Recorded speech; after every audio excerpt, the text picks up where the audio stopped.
TD mentioned the NFC East.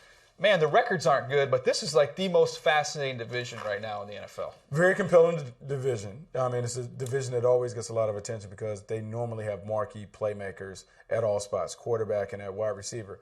Injuries at quarterback, particularly the Dallas Cowboys, has kind of thrown the division in kind of a bit of a flux. But what we're seeing are some teams that are intriguing but flawed. And so which of those flawed teams can kind of patch it up enough to really make a run at the title? Let's start first with the Giants, and we'll get to a matchup in this game that was fascinating to me when you talk about Malcolm Butler against Odell Beckham. But before we get to that, just where this team is right now, I know it's a loss, but to me, not the same as the last time they lost at the end of the regular season to the Patriots, ended up beating them in the Super Bowl in the rematch. But it felt like one of those losses that kind of felt like a win. It kind of felt like a win. I think if you're the New York Giants on Monday, you're disappointed in the fact that you didn't close it out because I felt like they outplayed the New England Patriots. I think from a defensive perspective, they got after Tom Brady better than they've got after any quarterback this year. JPP looked a lot better in his second week on the field as opposed to his first week. You saw him get pressure on Tom Brady. You saw them have success doing some things defensively that they hadn't been able to do. Coverage-wise, I thought they did a pretty good job for the most part on their receivers. It helped that Julian Edelman went out in the first half. They contained Rob Gronkowski, even though you say the big play, the big touchdown was huge. But overall, it was a very good effort from their defense. Offensively, I saw a team that worked in rhythm. Odell Beckham Jr. had an impact. They were able to do some things with Eli. They just couldn't close it out. There was an opportunity for them to close it, slam the door at the end of the game, and they didn't do it, and they mismanaged the clock. And that ultimately allowed Tom Brady to have enough time to drive him down the field and win. I'm looking at this team going forward as we kind of predict where they're going to go. And more running game. They just get a little bit more balance. I think that's going to help their cause there. I think that's one of the reasons why they chose not to run it. They knew they needed a touchdown at the end. They weren't confident, even with the minute and change is what Tom Brady was going to have, that they'd be able to stop him. So I kind of understand why they're putting the ball up in the air, although it's definitely within reason to question it, Buck. But to me, real quick, this is going outside this division, focusing on the New England Patriots. How smart are these guys? I'll give you one example. There's 19 seconds left in the game. They're out of field goal range, but instead of at that point in time, no timeouts, you think they're going to throw the ball to the sideline, got to be able to get out of bounds, give yourself another down. They throw it to Amendola in the middle of the field. The entire Giants defense rushes to keep him from the sideline. They overrun it to force him back in the middle.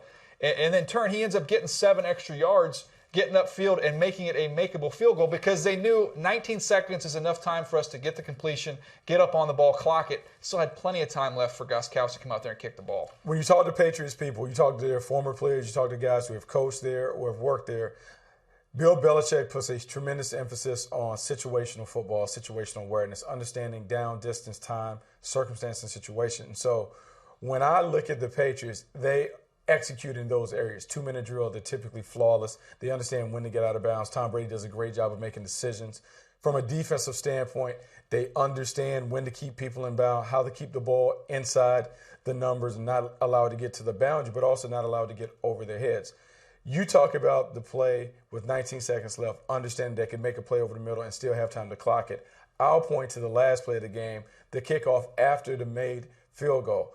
Rather than kick the ball deep and allow the Giants to really throw it around, he elected to try an onside kick. Onside kicks normally eat up at least 5 seconds just trying to figure out when the ball is down or whatever. Even though the Giants were able to throw it back and lateral it a little bit, it speaks volumes about the preparation, the fact that they were forward-thinking enough to understand if we get in this situation, we can kick an onside kick because we don't want to be subject to one of those crazy plays that they've worked on, on the collegiate level. Yeah, no question. TD, you had a question you want on this matchup, Butler versus Beckham. What did you want on that one? I just wanted to know because a lot of people were saying that Malcolm Butler shut down Odell Beckham. You know, Malcolm Butler, who you had to pick against my Seahawks, and they're trying to shut down my boy Odell Beckham. So I asked you guys, was that true? Did Malcolm Butler really shut down Odell Beckham? Well, he did. I know you point to the one big play, 87 yards on that one. He ended up with 4 for $104. So you take away that one catch. Well, you can't take away that one catch. So no, he did not shut him down. But down in, down out, this was a war between these two guys. This was a battle going at each other, physical. The touchdown that they thought was a touchdown, Butler ripped the ball out. I mean, he is competitive. That's what I'll say about Malcolm Butler, each and every down. I will give him that. Ultra competitive guy on the perimeter, a guy that is scraps, he claws, he's kind of a junkyard dog on the corner. He did not shut Odell Beckham down. What you get from the New England Patriots is in situations when they're playing a very talented player, they want to make the offense play left-handed. So with Odell Beckham Jr., even on that touchdown play, McCourty's screaming over. Double cover the best receiver and force you to find someone else. Whether it's two-man, whether it's one rat, which is where they keep a guy in the middle of the field to make sure they can jump cutters. They always have extra eyes on the main guy. And so even though Odell Beckham Jr. didn't have the splashy game that we're used to seeing, he had a 100-yard game, which is good production for a wide receiver. And fantasy points, I still think that would be a good day. So I will not say that Malcolm Butler shut down Odell Beckham Jr. All right, let's move on to a team that's surging right now, the Washington Redskins behind Kirk Cousins. I mean, Kirk Cousins is an interesting case. I mean, we can make the point that Jay Gruden is a guy that's very comfortable with those kind of players at the quarterback position as opposed to a guy that was like an RG3 who preferred to do his damage off script. Kirk Cousins is a guy that is a connect-the-dots quarterback in my mind, meaning you put him in a system, he executes the system to the best of his ability. Is he the most talented player at the position? No. But when you surround him with a talented supporting cast, he is good enough to get you wins. And when I look at the Redskins supporting cast, Deshaun Jackson is a Pro Bowl player. Pierre Garçon is a nice number 2 player. Jordan Reed is emerging as an upper echelon tight end. Offensive line is still a work in progress with the running game under Bill Callahan. But when they run with Alfred Morris and Matt Jones, they can be effective. When all the pieces of the puzzles are coming together and working, Kirk Cousins is a winning quarterback, one that you can go to the playoffs with. I don't know if you can win a Super Bowl if it falls on his arm, but he's certainly a manager, and there's nothing wrong with the game manager at this juncture. I think they've done a nice job under Jay Gruden, who's got a lot of heat throughout his time there in Washington, of kind of reining in Kirk. Because Kirk, when I look at his ability, he's got a huge arm. He's ultra confident, so he's going to be aggressive. He naturally wants to push the ball vertically down the field a lot, which I like, but I use this term all the time, selectively aggressive. Yeah. Take your shots. But then in this game, a lot of this yardage came balls to backs, balls to tight ends, underneath, shallow crosses, little flat routes. Easy completions let your guys run after the catch. But not only that, it keeps you out of harm's way of trying to jam balls in tight windows. He had one touchdown on a quick little option route. I think it was to Jameson Crowder down there in the red zone where he showed the ability to really fit the ball in. But you can't make a living off doing that. And I think earlier on we saw Kirk being a little bit over-aggressive, and I think they've really reined that in. He's playing really well. Last 3 games since the You Like That game, which we refer to that. You like that? Yeah, he did like that.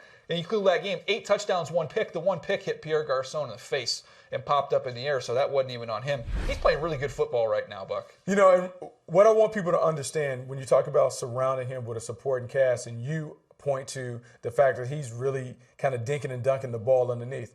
Once again, I can't talk about this enough. All the guys on the outside, Deshaun Jackson was a punt returner, outstanding punt returner at Cal. Pierre Garçon had punt return ability.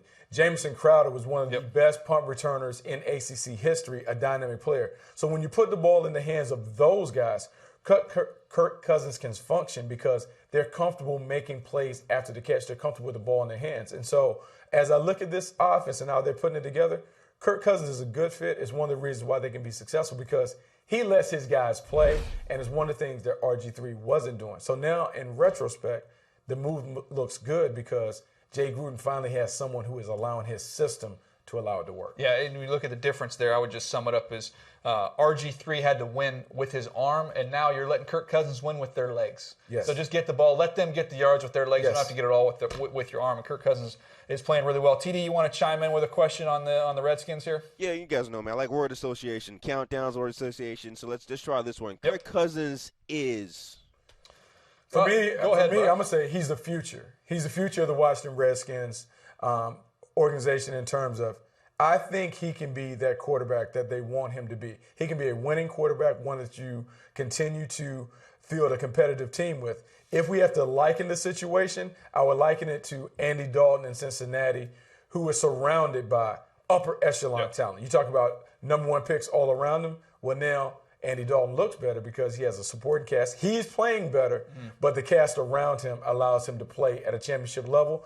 Kirk Cousins could be in a similar situation in Washington. Deshaun Jackson, Pierre Garçon, Jameson Crowder, offensive line, run game, those things clicking allows him to play like a franchise quarterback. I'll use my word improving, just because everything's moving in the right direction here. If you're a fan of the Washington Redskins or if you're a member of the organization, you like the track record here as we're moving forward. You're seeing that trend upward.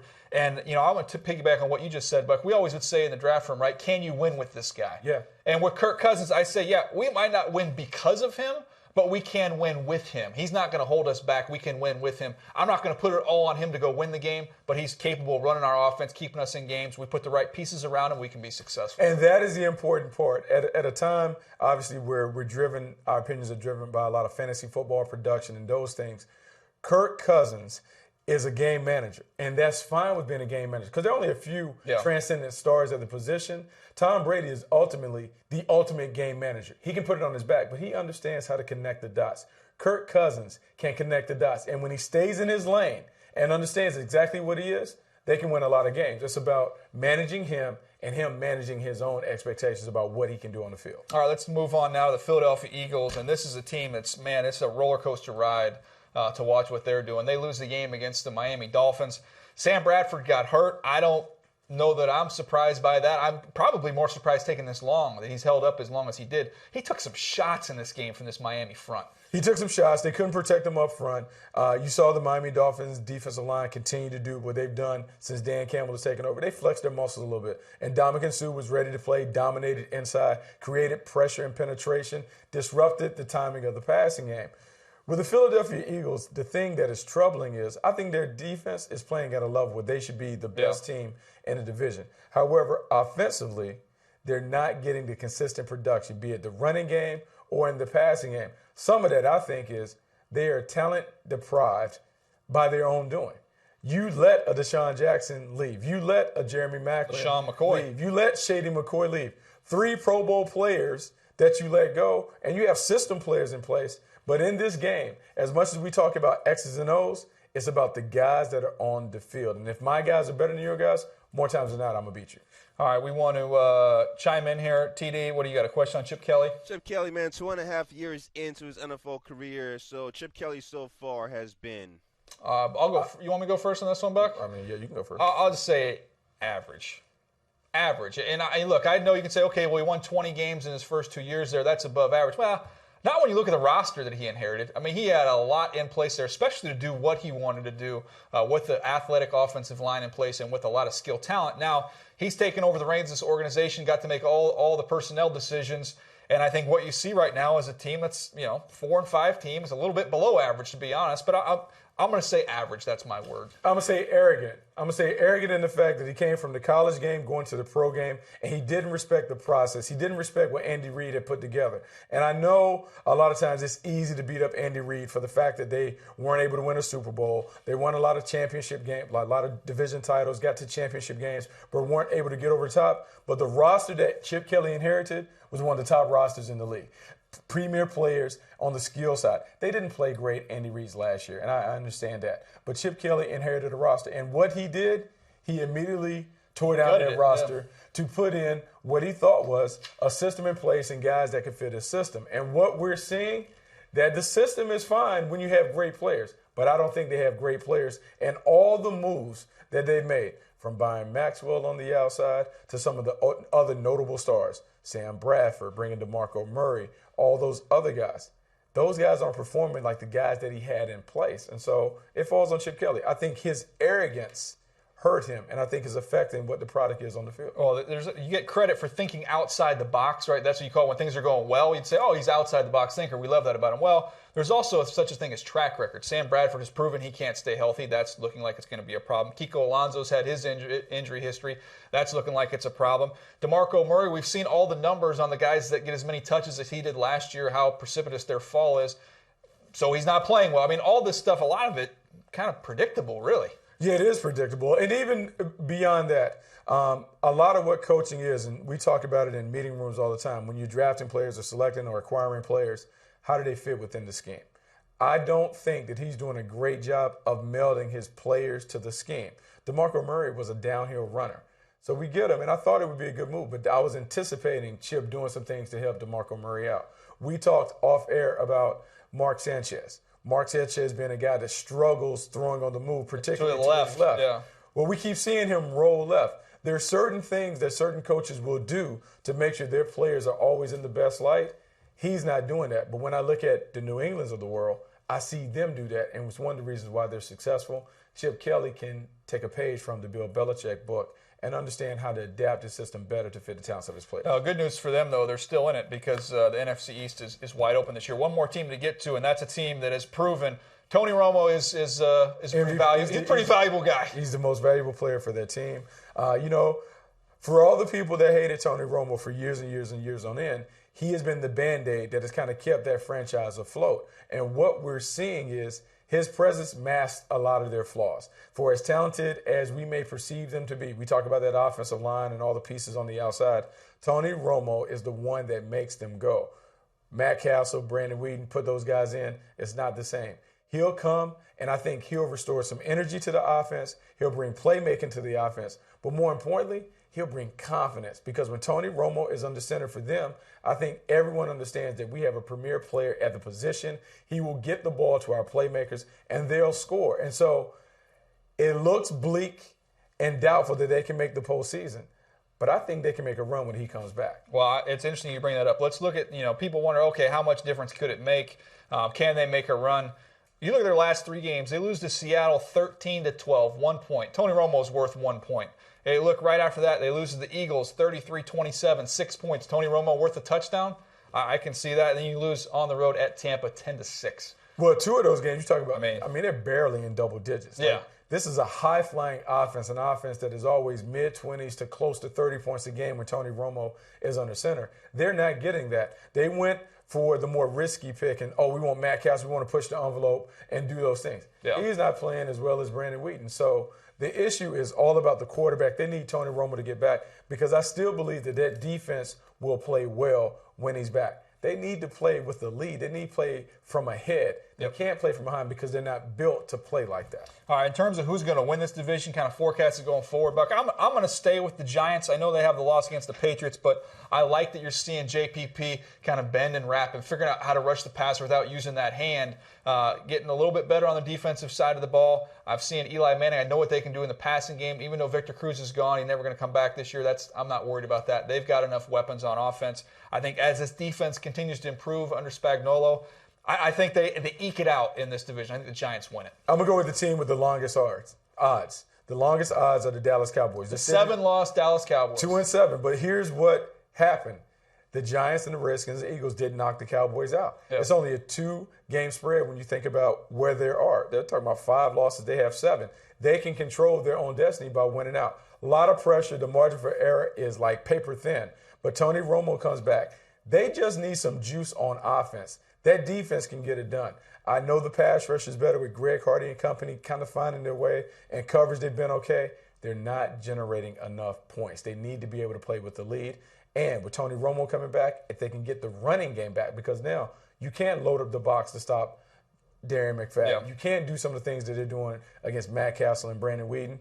Tony Romo comes back. It changes the outlook. I think they go on a run. I think they get hot. All right, I got the Giants. Dallas Cowboys. Dallas Cowboys win it at 8-8. They win 6. The bold move, Cotton. Yeah, they win 6. I like that. 7.